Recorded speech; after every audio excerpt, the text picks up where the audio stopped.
Everyone, welcome in this class.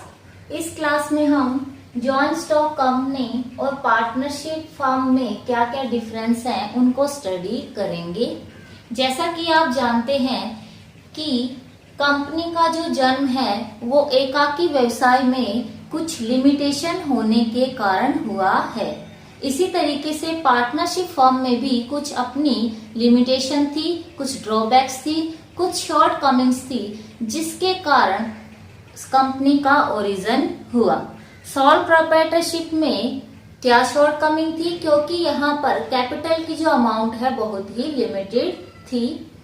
और जो partnership firm है उसमें पार्टनर के बीच डिस्प्यूट बहुत जल्दी हो जाते थे, इसलिए कंपनी का ओरिजिन हुआ। अब कंपनी और पार्टनरशिप फर्म में क्या क्या डिफरेंस है उसको हम समझेंगे। अब इसका जो पहला बेसिस है वो एक्ट के रिगार्डिंग है। कंपनीज पर कंपनीज एक्ट 2013 अप्लाई होता है और जो पार्टनरशिप है उस पर इंडियन पार्टनरशिप एक्ट 1932 जो है वो अप्लाई होता है। सेकंड जो डिफरेंस है वो मेंबर्स के नंबर की रिगार्डिंग है कि सदस्यों की संख्या कितनी होगी। तो यहाँ पर देखा जाएगा कि वो कंपनी क्या एक प्राइवेट कंपनी है या कोई पब्लिक कंपनी है। अगर कोई प्राइवेट कंपनी है तो उस केस में मिनिमम नंबर ऑफ मेंबर 2 होंगे और मैक्सिमम नंबर ऑफ मेंबर 200 तक हो सकते हैं। लेकिन अगर वो कंपनी कोई पब्लिक कंपनी है तो यहाँ पर मिनिमम नंबर ऑफ मेंबर जो है वो 7 और मैक्सिमम नंबर ऑफ मेंबर पे कोई रिस्ट्रिक्शन नहीं है, कोई लिमिटेशन नहीं है। जितने कंपनी शेयर इशू कर सकती है उतने ही मेंबर उसके हो सकते हैं। अब बात आती है पार्टनरशिप फर्म में। पार्टनरशिप में तो यहाँ मिनिमम नंबर जो है ऑफ मेंबर 2, मैक्सिमम में देखा जाएगा कि वो पार्टनरशिप कोई बैंकिंग से रिलेटेड पार्टनरशिप है तो वहां पर मैक्सिमम नंबर ऑफ मेंबर 10 होंगे। और कोई अदर पार्टनरशिप है बैंकिंग को छोड़ करके तो यहाँ पर नंबर ऑफ मेंबर 20 हो सकते हैं। इसके बाद जो नेक्स्ट डिफरेंस का बेस है वो है इनकॉर्पोरेशन एंड रजिस्ट्रेशन। हमने अपनी प्रीवियस क्लास में स्टडी किया कि कंपनी का इनकॉर्पोरेशन होना मस्ट है। बिना इनकॉर्पोरेशन के कोई भी कंपनी एक आर्टिफिशियल पर्सन नहीं बन सकती, ना ही वो सेपरेट लीगल एंटिटी बन सकती है।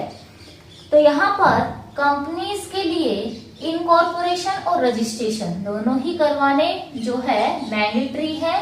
लेकिन पार्टनरशिप में ऐसा कोई प्रावधान नहीं है कि पार्टनरशिप का रजिस्ट्रेशन हो। यहाँ पर जरूरी नहीं, बिना रजिस्ट्रेशन की भी पार्टनरशिप हो सकती है।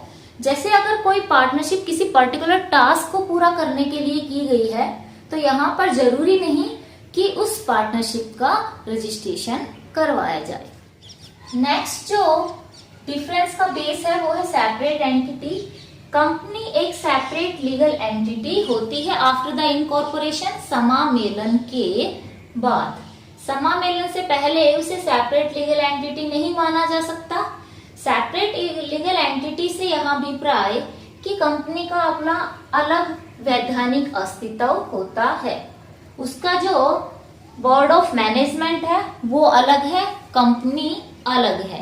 कंपनी अपने नाम से किसी भी तरीके का कॉन्ट्रैक्ट, कोई भी डील कर सकती है, परचेजिंग कर सकती है, सेलिंग कर सकती है। लेकिन पार्टनरशिप का सेपरेट लीगल एंटिटी नहीं है। पार्टनर और पार्टनरशिप दोनों एक ही होते हैं। यहाँ पर अगला जो डिफरेंस का बेस है वो है लायबिलिटी। उत्तरदायित्व कितना होगा, तो जॉइंट स्टॉक कंपनी में लिमिटेड लायबिलिटी होती है। शेयर होल्डर ने जितने के शेयर लगा रखे हैं केवल उनसे उतनी ही राशि मंगवाई जा सकती है। अगर किसी शेयर होल्डर ने 100 शेयर किसी कंपनी के खरीद रखे हैं और एक शेयर की कीमत 10 रुपए है तो केवल उस शेयर होल्डर से 1000 रुपए तक ही मंगवाए जा सकते हैं। लेकिन पार्टनरशिप के कंटेक्स्ट में लायबिलिटी जो है वो अनलिमिटेड होती है। इसका मतलब ये है कि अगर पार्टनरशिप फर्म में कोई लॉस हो जाता है तो यहाँ पर पार्टनर को पर्सनल प्रॉपर्टी से भी कंपनसेट करना पड़ सकता है। यहाँ जो नेक्स्ट बेस है वो मैनेजमेंट के रिगार्डिंग है। प्रबंध कौन करेगा? तो कंपनी में जो प्रबंध है वो डायरेक्टर करते हैं, क्योंकि शेयर होल्डर की संख्या बहुत ही ज्यादा होती है और वो डिफरेंट प्लेसेस से बिलोंग करते हैं, तो सभी शेयर होल्डर का ये पॉसिबल नहीं है कि वो मैनेजमेंट में पार्टिसिपेट कर सके। तो इसलिए उनके द्वारा चुने गए जो इलेक्टेड रिप्रेजेंटेटिव शेयर होल्डर होते हैं वो जो है एज ए डायरेक्टर जो है कंपनी का प्रबंध करते हैं, मैनेजमेंट वर्क्स करते हैं। यहाँ पार्टनरशिप जो है उसमें सभी पार्टनर को इक्वल राइट होता है। ईच एंड एवरी पार्टनर जो है मैनेजमेंट वर्क डन कर सकता है। नेक्स्ट जो बेस है डिफरेंस का वो है ट्रांसफर ऑफ इंटरेस्ट। क्या कंपनी में जो शेयर होल्डर है उन्होंने जितने शेयर होल्ड कर रखे हैं उनको वो ट्रांसफर कर सकते हैं? तो यहाँ पर स्टूडेंट्स शेयर होल्डर के पास पूरा राइट होता है कि वो अपने शेयर को ट्रांसफर कर सकते हैं, किसी भी पर्सन को बेच सकते हैं। इसका मतलब ये हुआ कि कंपनी की कंडीशन में each and every share holder freely transfer कर सकता है शेयर्स को। कंप्लीटली शेयर्स में ट्रांसफर एबिलिटी होती है। लेकिन अगर बात करें हम पार्टनरशिप फर्म की, तो पार्टनरशिप फर्म में जो पार्टनर का शेयर है वो without the consent of all partner, बिना सहमति के सभी पार्टनर के ट्रांसफर नहीं कर सकता। एक पार्टनर अपने शेयर को तभी ट्रांसफर कर सकता है जब सभी पार्टनर सहमत हो। अगर कोई एक पार्टनर भी सहमत नहीं है तो वो अपने शेयर को ट्रांसफर नहीं कर सकता। इसके बाद जो नेक्स्ट डिफरेंस है वो है बाइंडिंग अदर मेंबर। क्या एक मेंबर कार्य करता है उस काम के लिए अदर मेंबर भी रिस्पॉन्सिबल होंगे? तो कंपनी की कंडीशन में शेयर होल्डर एक दूसरे के द्वारा किए गए कार्यों के लिए बाध्य नहीं होते हैं। हर शेयर होल्डर अपने आप में फ्री है, वो किसी तरीके का कोई भी कार्य कर सकता है, एक दूसरे को बाध्य नहीं किया जा सकता। लेकिन पार्टनरशिप फर्म में या पार्टनरशिप की कंडीशन में जो है ईच पार्टनर जो है कोई भी काम करेगा उसके लिए फर्म के सभी पार्टनर जो है वो रिस्पॉन्सिबल होंगे। नेक्स्ट जो बेसिस है डिफरेंस का वो है ऑडिट। क्या ऑडिट करवाना जरूरी है? तो कंपनी की कंडीशन में ऑडिट करवाना मैंडेटरी है और ऑडिट भी किसी रजिस्टर्ड चार्टेड अकाउंटेंट के द्वारा ही की जाएगी। कंपनी की पार्टनरशिप में ऑडिट करवाना कोई आवश्यक नहीं है, किसी भी तरीके का जो है जरूरी नहीं है। नेक्स्ट जो डिफरेंस है वो है कैपेसिटी टू कॉन्ट्रैक्ट। क्या कंपनी के पास कैपेसिटी होती है कॉन्ट्रैक्ट करने की? तो हमने बताया अपनी प्रीवियस क्लास में कि ज्वाइंट स्टॉक कंपनी एक आर्टिफिशियल पर्सन है, सेपरेट लीगल एंटिटी है, उसका अपना अलग अस्तित्व है, एक आर्टिफिशियल पर्सन की तरह कार्य करती है। तो यहाँ पर हर तरीके का अनुबंध वो कर सकती है अपने नाम से। लेकिन यहाँ पार्टनरशिप में जो है कॉन्ट्रैक्ट में पार्टनरशिप अपने पार्टनर्स के साथ एंटर नहीं हो सकती है, मतलब अपने पार्टनर्स के साथ किसी तरीके का कॉन्ट्रैक्ट नहीं कर सकती, क्योंकि पार्टनर और पार्टनरशिप फर्म दोनों क्या है, एक ही है। इसके बाद नेक्स्ट है मैंडेटरी डॉक्यूमेंट्स। कौन कौन से डॉक्यूमेंट बनाने आवश्यक हैं? कंपनी की कंडीशन में MOA मेमोरेंडम ऑफ एसोसिएशन और AOA आर्टिकल ऑफ एसोसिएशन बनाने जरूरी है। MOA में स्टूडेंट्स जो कंपनी की एक्सटर्नल लिमिट्स हैं उनको लिखा जाता है और एओ में इंटरनल लिमिट्स रूल रेगुलेशन को एक्सप्लेन किया जाता है। ये दोनों ही डॉक्यूमेंट बनाने किसी भी कंपनी के लिए बहुत ही आवश्यक है।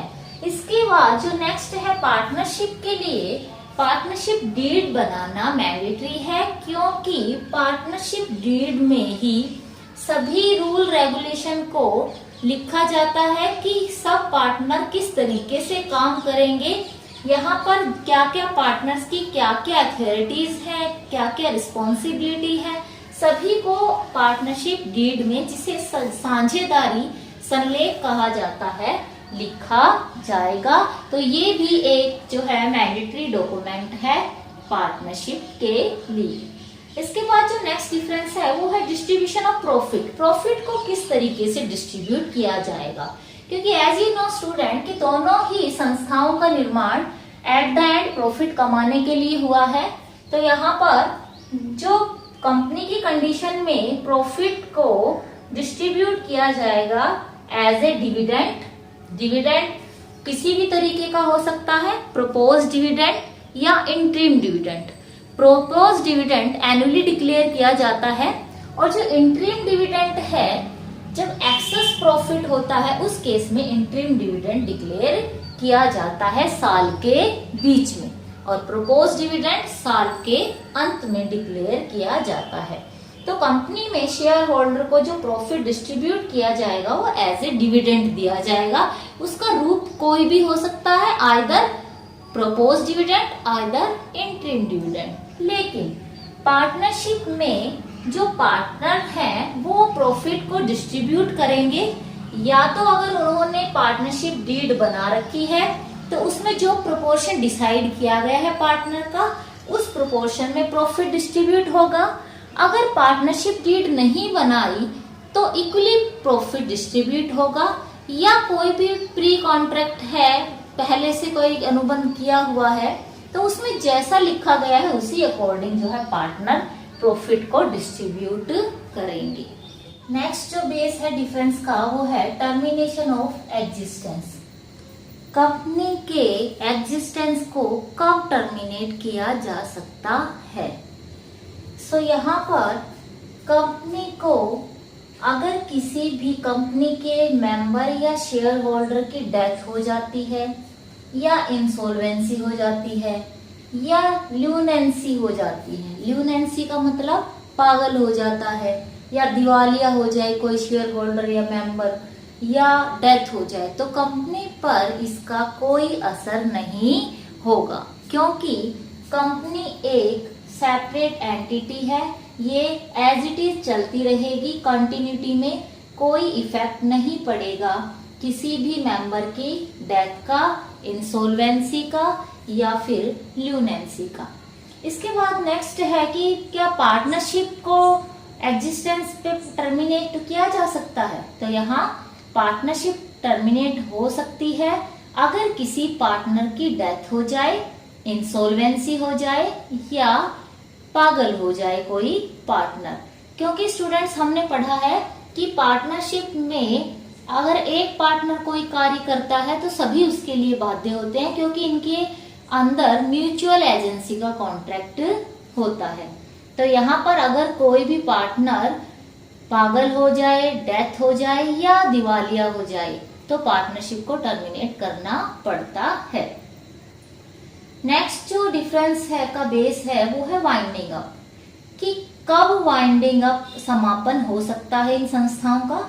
तो यहाँ पर अगर कंपनी है तो उसका वाइंडिंग अप जो है कोर्ट के ऑर्डर से, या अगर कोई मेंबर चाहे अपना प्रपोजल जो है दे, या क्रेडिटर प्रपोजल दे, तो उस कंडीशन में कंपनी को वाउंड अप किया जा सकता है। पार्टनरशिप में जब सभी पार्टनर की म्यूचुअल कॉन्सेंट हो, सभी की सहमति हो, तो किसी भी टाइम पार्टनरशिप को टर्मिनेट किया जा सकता है। सो स्टूडेंट्स, यहाँ पर हमने डिफरेंट एस्पेक्ट में देखा कि क्या क्या इन संस्थाओं में डिफरेंस है। पार्टनरशिप फर्म की अपनी कुछ लिमिटेशन है, जिन लिमिटेशन को पूरा करने के लिए किसको बर्थ किया गया, किसका ओरिजिन किया गया, कंपनी का ओरिजिन किया गया। सो स्टूडेंट्स, इस क्लास में इतना ही। नेक्स्ट क्लास में हम नए टॉपिक के साथ आएंगे। तब तक के लिए थैंक यू।